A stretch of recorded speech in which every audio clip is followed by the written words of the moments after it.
ମୁଁ ସ୍ମିତା ଆପଣ ସମସ୍ତଙ୍କୁ ସ୍ୱାଗତ କରୁଛି ଲର୍ନ ଇନ୍ ପାଇପଲାଇନ୍ ଚ୍ୟାନେଲକୁ। ଏହି ଚ୍ୟାନେଲରେ ଆମେ ପାଞ୍ଚ ଧାଡ଼ିରେ ମହାପୁରୁଷଙ୍କ ଜୀବନୀ ବିଷୟରେ ଜାଣନ୍ତି। ଯେତେବେଳେ ପାଞ୍ଚ ଧାଡ଼ିରେ ଜାଣନ୍ତି ଅଧିକା ଜାଣିବାକୁ ଇଚ୍ଛା ହୁଏ। ଯଦି ଅଧିକା ଜାଣିବାକୁ ଇଚ୍ଛା ଅଛି କମେଣ୍ଟରେ ଜଣେଇବେ। ଆମେ କ'ଣ କରିବା ନା 10 ଧାଡ଼ି 15 ଧାଡ଼ି ବା ଲମ୍ବା ଏସେ ମହାପୁରୁଷଙ୍କ ବିଷୟରେ ନେଇକି ଆସିବା। ତାହେଲେ ଆଜିର ଭିଡ଼ିଓରେ ଆମେ ଜାଣିବା ଆଉ ଜଣେ ମହାପୁରୁଷଙ୍କ ଜୀବନୀ ମାତ୍ର 5 ଧାଡ଼ିରେ। ମହାଦେବୀ ପ୍ରଥମ ଓଡ଼ିଶାର ପ୍ରାରମ୍ଭିକ ମହିଳା ଶାସକମାନଙ୍କ ମଧ୍ୟରୁ ଜଣେ। ସୁବକର ପ୍ରଥମଙ୍କ ପତ୍ନୀ।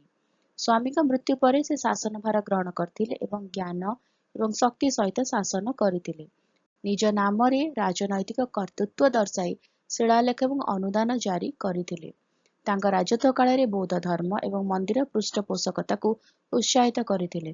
ତାଙ୍କ ଶାସନ ପ୍ରାରମ୍ଭିକ ଓଡ଼ିଶା ରାଜନୀତିରେ ମହିଳାମାନଙ୍କର ଗୁରୁତ୍ୱପୂର୍ଣ୍ଣ ଭୂମିକାକୁ ଦର୍ଶାଏ।